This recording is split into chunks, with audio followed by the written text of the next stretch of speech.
El faraón Atem es el nombre del rey egipcio que puso fin al reino del oscuro. ¿Pero quién es el oscuro? Esta historia comienza en una época absolutamente indeterminada. Antes de que siquiera existiera la luz, habitaba en el universo un ente oscuro, que manifestado físicamente era mejor conocido como Zork Necrofates. Según se dice, para que fuera posible invocarlo como monstruo, se tuvo que crear la primera versión de los artículos del milenio, pues se sabe que su poder proviene directamente de las sombras.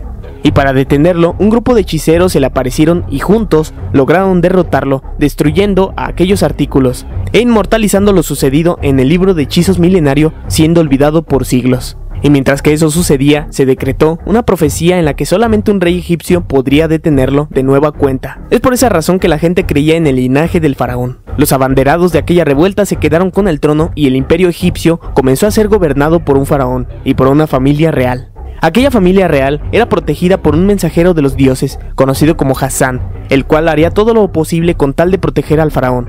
Se dice que este era el único guerrero capaz de hacerle frente al oscuro. Es posible que su ayuda fuera fundamental para detenerlo la primera vez. Pasan los años y cada faraón iba heredando aquel libro de hechizos milenarios, aunque, como su lenguaje era muy antiguo, nadie le entendía, así que solo se conservaba como una reliquia antigua. Así siguió la historia hasta que un faraón heredaría su trono al bondadoso Aknamkanón, mientras que a su mano derecha permanecería como su fiel siervo el sacerdote Shimon Muran, y encargado de los grupos de hechiceros su hermano Aknadin.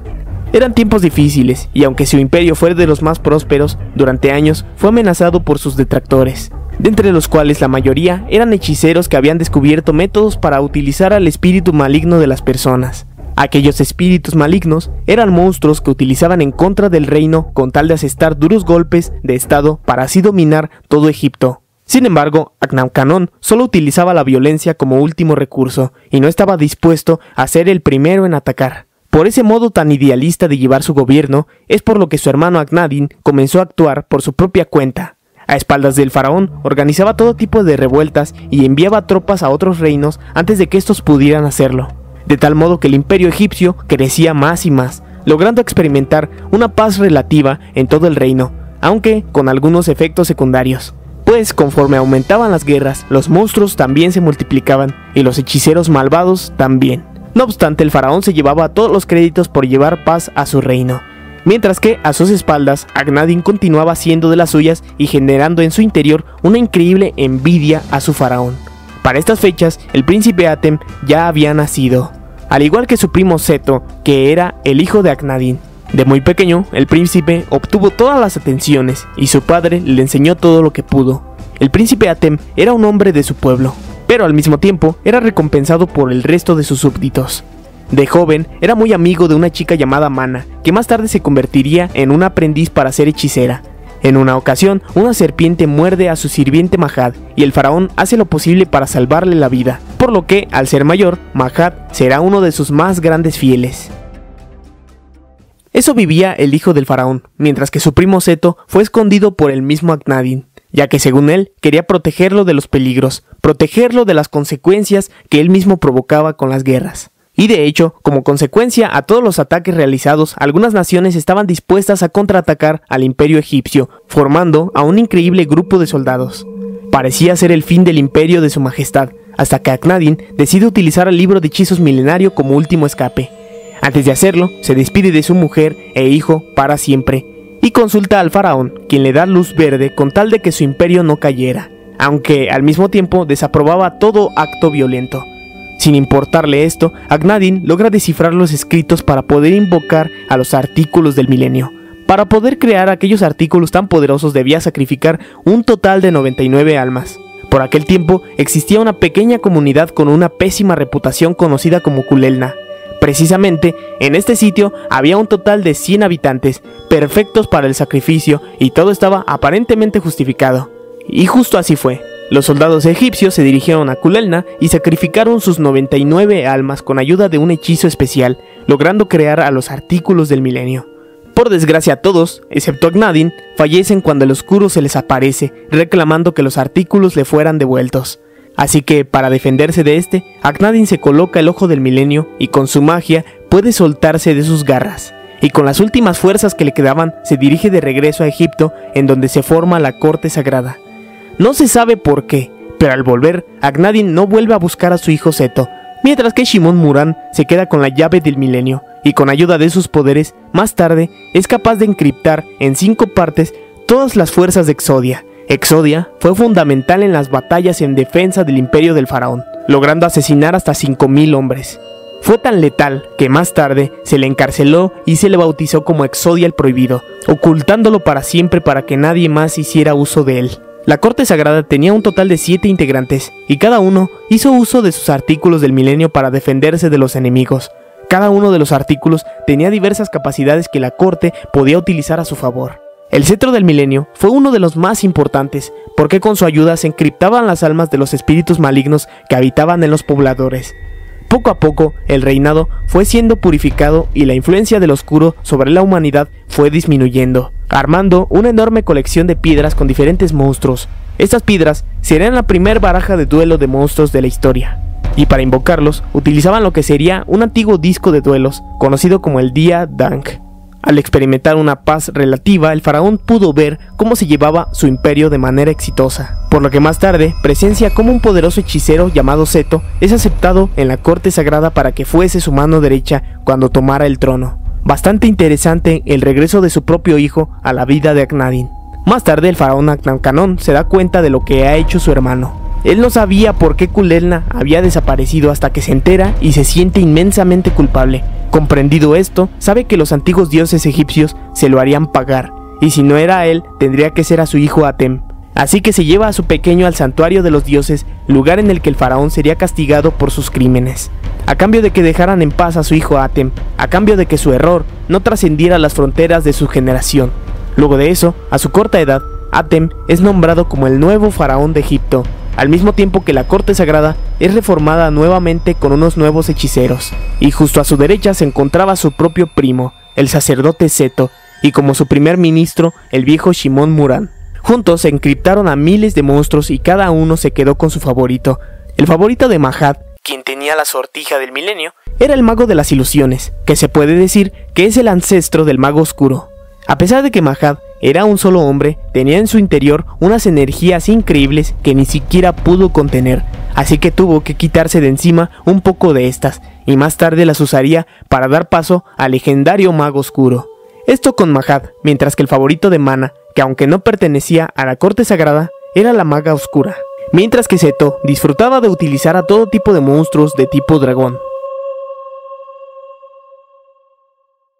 Todos vivían una aparente paz relativa, pero mientras en las sombras, el último sobreviviente de Kuleilna cultivaba en sí mismo un odio increíble para vengarse del faraón por la muerte de su pueblo. Llega a utilizar todo el odio de los habitantes de Kuleilna para lograr formar a su monstruo de diamantes mejor conocido como el Kernel Diabound nivel 1. Poco a poco se hizo de una reputación como ladrón, tanto que ya se le conocía como el bandido Bakura. Todo estaba listo para asestar su gran golpe al imperio egipcio del faraón, y eso es justo lo que hace, y al combatir con su bestia, nadie pudo hacerle frente. Les dio una batalla intensa que los dejó a todos en el suelo. Y es que los puntos de vida aquí eran literales. Conforme ibas perdiendo la batalla, ibas perdiendo tu propia vida. Eso continúa así hasta que el faraón interviene y con Obelisco le intenta hacer frente, pero quedan empates, y entonces Bakura se escapa. Bakura ya lo tenía todo fríamente calculado, pero no contaba con que lo fuera a perseguir Mahad. Haciéndole frente en una intensa batalla, las cosas se ponen tan peligrosas que Mahad utiliza toda su fuerza que tenía dentro de sí, y fusionándose con su mago de las ilusiones, de pronto se convierte en el mago oscuro. Y aunque le da batalla, eso no le impide a Bakura poder encriptarlo como cualquier otro monstruo, robándole su sortija del milenio. Y una vez con la sortija, busca de inmediato al sacerdote Akhnadin para atenuar su odio hacia el faraón y para poder hacer un pacto con el oscuro. Poco a poco, cada uno de los sacerdotes es sometido hasta que Bakura y Akhnadin logran reunir a todos los artículos del milenio, colocándolos en la piedra milenaria. Con esto, las fuerzas de Zork serían invocadas y de inmediato Bakura se fusiona con este, dándole un cuerpo físico para que atacara a todo el reino. Y luego convertirían a Akhnadin en el mago de las tinieblas. Más tarde, este se volvería loco y encriptaría el alma de la amiga de su hijo Seto, mejor conocida como Kisara, quien en su interior tenía la energía de un poderoso monstruo blanco. Una vez hecho esto, utilizaría luego el cuerpo de su hijo para poder pelear en contra del faraón Atem. Esta es la pelea contra Kaiba que se repetía constantemente en los recuerdos nebulosos del faraón. Siempre se pensó que es que el sacerdote Seto había traicionado al faraón, pero en realidad lo que sucedió fue que Akhenaten los obligó a tener una batalla. Pero con ayuda del espíritu de Kisara, Seto logra reaccionar y ataca con toda la furia de su dragón blanco de los ojos azules al mago de las tinieblas, venciéndolo de una vez por todas. Aunque se habían quitado de encima al poderoso mago, todavía faltaba Zork, quien acechaba sin parar a todo el reino. Cada uno de los sacerdotes literalmente iba dando su vida intentando combatir para cuidar al reino, pero con poco éxito. Hasta Shimon Muran intentó invocar a Exodia el Prohibido, y aunque utilizando todos sus poderes, este no logró hacerle frente a Zork. Así que vemos cómo Exodia el Invencible es lamentablemente desmembrado parte por parte hasta no quedar nada de él. Ni siquiera los 3 dioses egipcios pudieron hacerle frente, y se quedaron hechos piedra y destruidos en medio de la batalla. Zork estaba a punto de darle el golpe final al faraón, pero Hassan se entromete recibiendo el impacto y desapareciendo. El faraón entonces entiende que la única forma de detener a Zork era encerrándolo junto con él en su rompecabezas del milenio y sellando los recuerdos bajo llave. Antes de irse, este deja a su primo Seto como el nuevo faraón del reino. Al saber que el oscuro regresaría, entonces le pide a la familia Ishtar que cuando su espíritu vuelva, entonces estos le muestren la llave de sus poderes. Así que sin más encargo, el faraón se encierra junto con el espíritu del oscuro bajo llave, utilizando su propio nombre como contraseña. Aquel rompecabezas sería destruido en montones de pedazos y nadie más conseguiría armarlo, lo que también garantizaba que Zork no pudiera salir, o eso pensaba, porque al ver lo que pasaría, Zork encerraría una parte de sí dentro de la sortija del milenio. Y hasta aquí llegaría el reino del faraón Atem. Luego más tarde, el nuevo faraón Seto esculpiría con ayuda de los poderes de su cetro del milenio una gran roca representativa en la que aparecerían él y su antecesor, así como los dioses egipcios, una piedra que más tarde utilizaría Maximilian Pegasus como base para crear sus cartas de los 3 dioses egipcios. A partir de aquí comienza una enorme historia en la que el faraón vuelve al mundo justo en el momento perfecto, justo en el momento en el que Bakura volvería a ser de las suyas, justo en el momento en el que Yugi lograría armar el rompecabezas del milenio, y que con su ayuda, poco a poco, iría recordando su pasado. Más tarde, Bakura intentaría cambiar el tiempo utilizando a las arenas del desierto a su favor, pero gracias a la amistad de Yugi y de sus amigos, Atem es capaz de invocar nuevamente a los 3 dioses egipcios y fusionándolos le pone fin al oscuro Zork de una vez por todas. Luego de librarse al fin de toda aquella batalla milenaria, el faraón se tiene que ir, pero para hacerlo necesita antes tener una batalla ceremonial. El faraón tiene que perder en un duelo, es como si dejara su estandarte de rey al próximo heredero al trono. Así que todos presionan a Yugi con ganar aquel duelo, y pocos realmente confían en él, porque en la serie siempre se planteó que el que ganaba los duelos era el faraón. Pero al final, Yugi puede ganar el duelo exitosamente venciendo a los 3 dioses egipcios, demostrando que el verdadero rey de los duelos era él. Una vez hecho esto, el faraón cruza la puerta que es abierta por la piedra del inframundo, y luego de ello, la historia termina al fin.